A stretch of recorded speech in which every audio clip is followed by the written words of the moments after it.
Hello guys, welcome to एडवंकुरन। मैं हूं आपका दोस्त अश्विनी कुमार और मैं आज की इस वीडियो में अभी रिसेंटली जो एग्जाम हुआ है आरआरबी एनटीपीसी का सीबीटी 2 एग्जाम जो कि 9th में को हुआ था।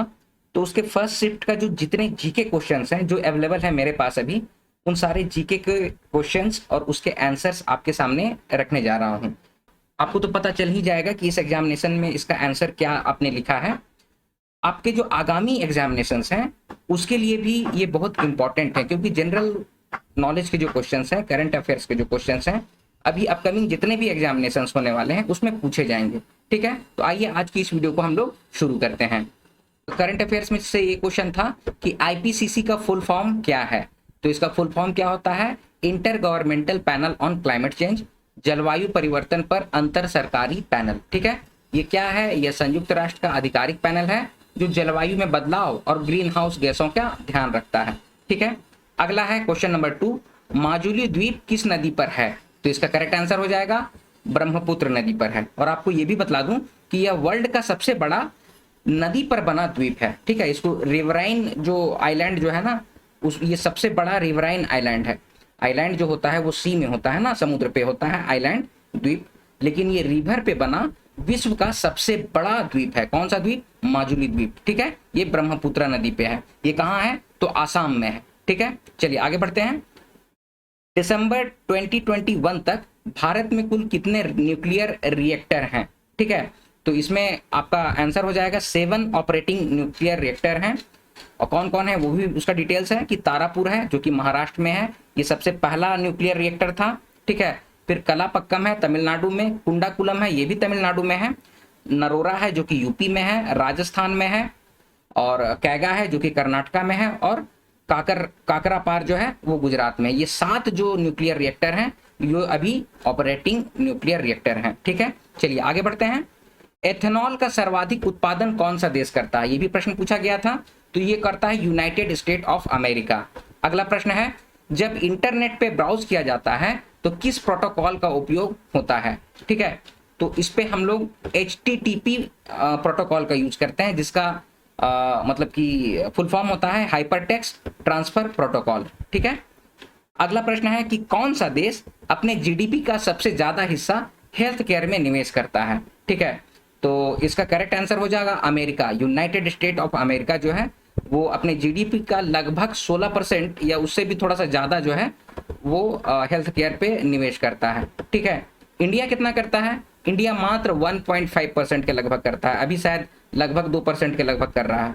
ठीक है, तो इंडिया कितना करता है? 1.5%। यूएसए कितना कर रहा है? 16%। ठीक है, इसीलिए उन लोगों का हेल्थ केयर काफी अच्छा है। अगले आगे देखते हैं, कर्नाटक संगीत में कितने राग होते हैं? तो इसका करेक्ट आंसर हो जाएगा 72।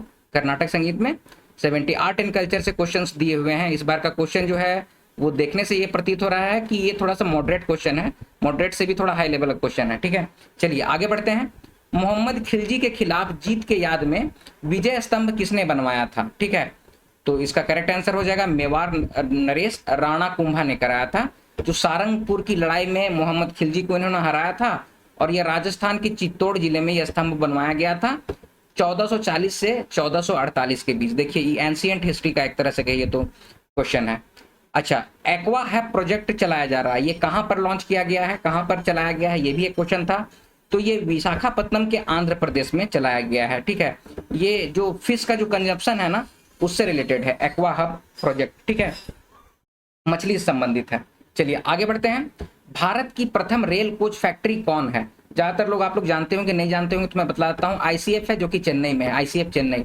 ठीक है, इंटीग्रल कोच फैक्ट्री चेन्नई में है। ठीक है, ये कोच बना के अभी हम लोग श्रीलंका को भी दिए हैं, इसके बारे में भी आप जानते ही होंगे अभी। ठीक है, चलिए आगे बढ़ते हैं। 2020 एचडीआई इंडेक्स के अनुसार कौन सा देश जन्म के समय जीवन की प्रत्याशा में प्रथम स्थान पर है? तो इसका करेक्ट आंसर हो जाएगा हांगकांग। ठीक है, जिसमें कि हाईएस्ट लाइफ एक्सपेक्टेंसी है जो कितनी है? 84.1 ईयर्स है।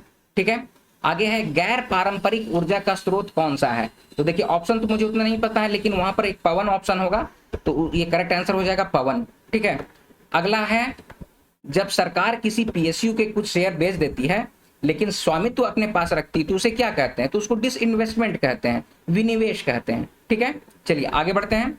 भारत के 69 ग्रैंड मास्टर शतरंज चैंपियन कौन है? तो ये महाराष्ट्र के हर्षित राज हैं। ये करंट अफेयर से क्वेश्चन है, महाराष्ट्र के हर्षित राज। तो देख लीजिए आगामी क्वेश्चंस में भी ये प्रश्न बन सकता है, तो इस बात का आप लोग ख्याल रखिएगा। आगे है, पदायनी नृत्य कहाँ किया जाता है? तो ये देखिए केरला में किया जाता है, जिसमें कि मास्क लगाकर नृत्य जो करते हैं लोग ना, उसी को कहते हैं, ठीक है, पदायनी नृत्य। केरला में किया जाता है, तो केरल में किया जाता है। पदायनी केरल के देवी मंदिरों का एक अनुष्ठान है। यह उत्सव देवी भद्रकाली का राक्षसों से युद्ध एवं उन पर विजय का उत्सव है। चलिए अगला प्रश्न है, अफ्रीका खाद्य पुरस्कार 2021 से किसे सम्मानित किया गया है?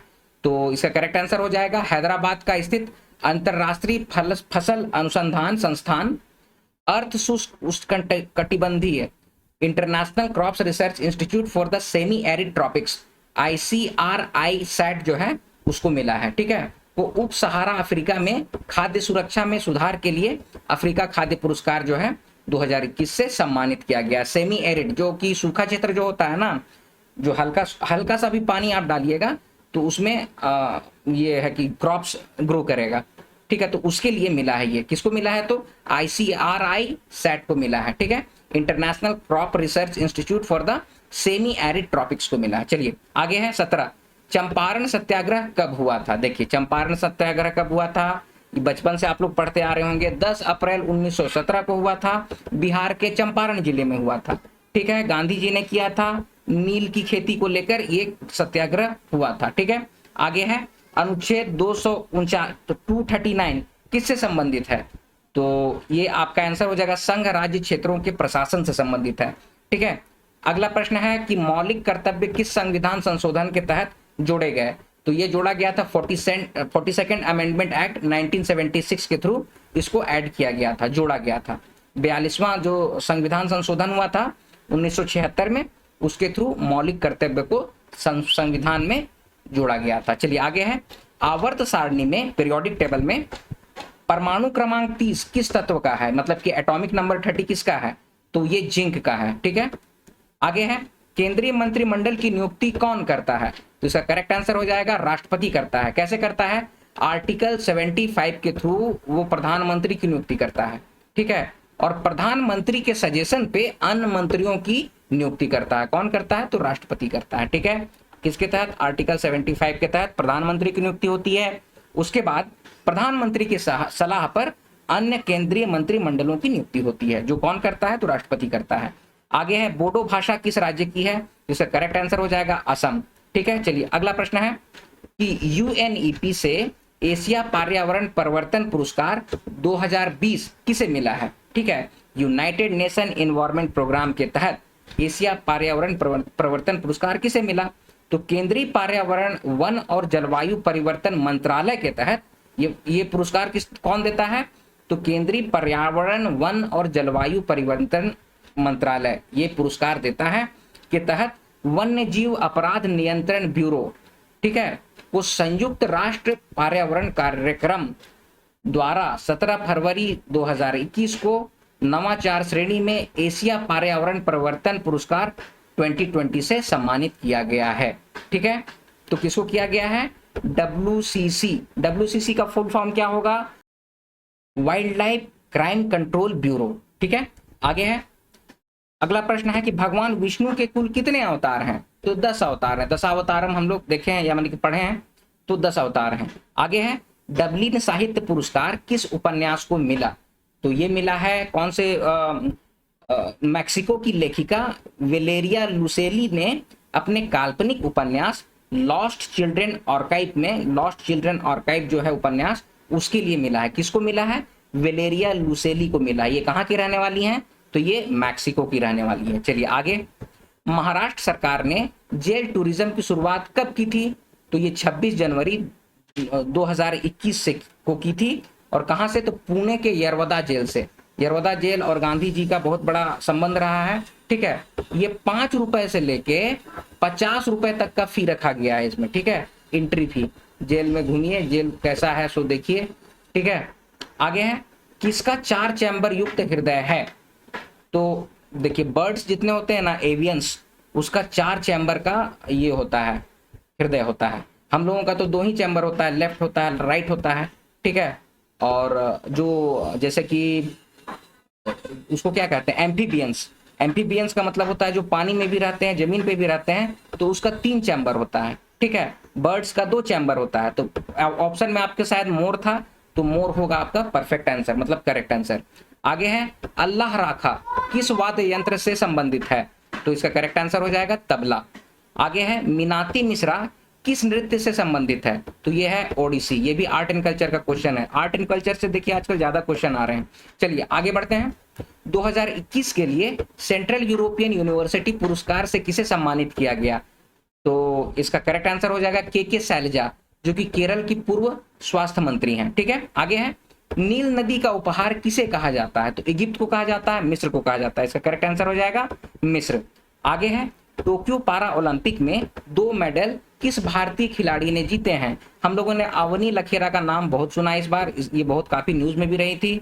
पारा ओलंपिक में क्या होता है, जो कुछ जो वैसे प्लेयर जिनका शारीरिक बाधा होती है, ठीक है, उसी को वो लोग पारा ओलंपिक्स में जाते हैं, ठीक है।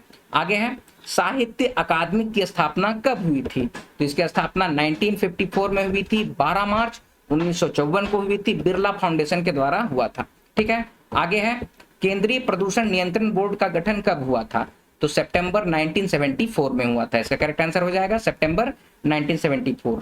अगला क्वेश्चन है भगवान शिव के पुत्र कार्तिकेय पर आधारित कालिदास रचित कृति कौन सी है, तो उसका आंसर हो जाएगा करेक्ट कुमार संभवन, ठीक है। तो कुमार संभवन है, देखिए कालिदास के द्वारा मेघदूतम भी लिखी हुई है, ठीक है, तो उसका भी आप लोग दिमाग में रखेंगे। मेघदूतम भी कालिदास की रचना है, और ये जो होगा इसका करेक्ट आंसर हो जाएगा कुमार संभवन। आगे है भारत की पहली औद्योगिक नीति की घोषणा कब हुई, तो ये हुई थी 1948 में।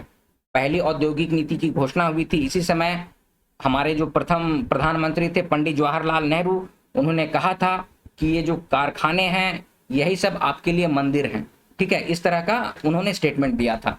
चलिए आगे है संविधान के प्रारूप समिति का गठन कब हुआ था, तो प्रारूप समिति का गठन 29 अगस्त 1947 को डॉक्टर BR अम्बेडकर की अध्यक्षता में किया गया था।